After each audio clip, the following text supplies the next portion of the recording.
Want to make a quick buck? Superpowers would pay a tidy sum to conduct a few small thermonuclear tests.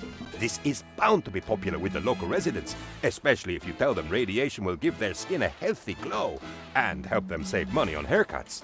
Everyone knows that this is the atomic age, and we wouldn't want Tropico to get left behind, would we? The pace of life is so fast these days, and these new haircuts are too scary for the old folks. There are those who would like a return to more traditional values and the haircuts that go with them, like the pudding bowl and the back and sides that are short. We cannot travel through time, but we have the next best thing. Vintage clothing, skirts that go all the way down and hats that go all the way up.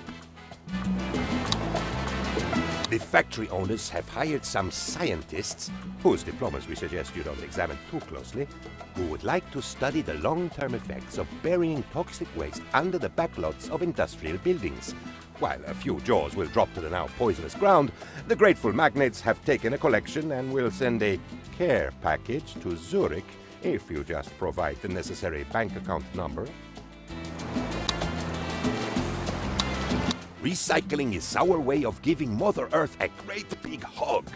And the ardent citizens of Tropico are standing by to do their bit, provided there are fines in place for anyone who refuses to get elbow deep in their own filthy garbage.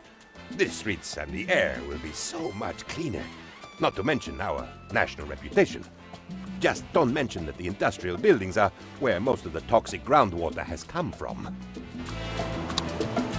When international relations go south, what better solution than inviting all the foreign powers to the embassy for a humdinger of a shindig?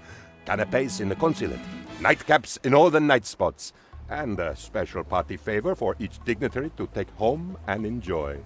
Mr. Ambassador, with these bribes, you are really spoiling us.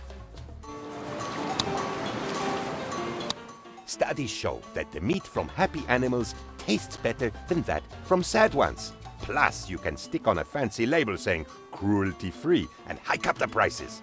Just have the ranch workers stop and pet the livestock. It's not the most efficient farming technique, but the hippies and flower people will be delighted, as much as they can be about meat farming. Want to get on everyone's good side? Slash taxes and worry about balancing the budget after the next election.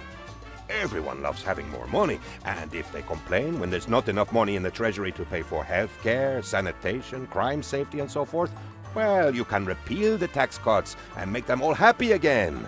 2 easy wins for the price of 1. It is so difficult to feed everyone, but the solution is right under our noses. Mold. Yes, all those funguses and slimes have nutritional value, and unfortunate names like funguses and slimes. But if we make sausages out of them and brand them with aspirational names, we have a new culinary craze. Do you know what could help Tropico's education system? An elaborate competition involving arbitrary scholastic skills. Preferably one involving such incredible pressure to succeed that the little kiddies nearly wet themselves with panic at the thought of taking part. We will psychologically scar a few children for life, but we will also find the smart ones and can fast-track them to success. It is such a pain when the citizens protest. You work hard every day to make Tropico better for them, but it is a political own goal to declare protests illegal, so we must ban all assemblies over a certain size. Banning groups larger than 2 is ideal, although it is hard on people waiting for a bus. Do you know what helps keep the people from thinking about their troubles? A lavish, ludicrous, utterly over-the-top street party. We'll have women in absurdly sparkly dresses, unidentifiable mascots in bizarre costumes, and dodgy men eating fire for some reason. And what with all the liquid merriment before, during, and after, nobody will remember what they did last Tuesday, let alone what you did. Everybody loves money, but there is not enough to go around. It never hurts to seem more generous than you are, and nothing is quite as magnanimous as Social Security. Free money without having to work for it, if you ignore the ghastly mountain of paperwork, of course.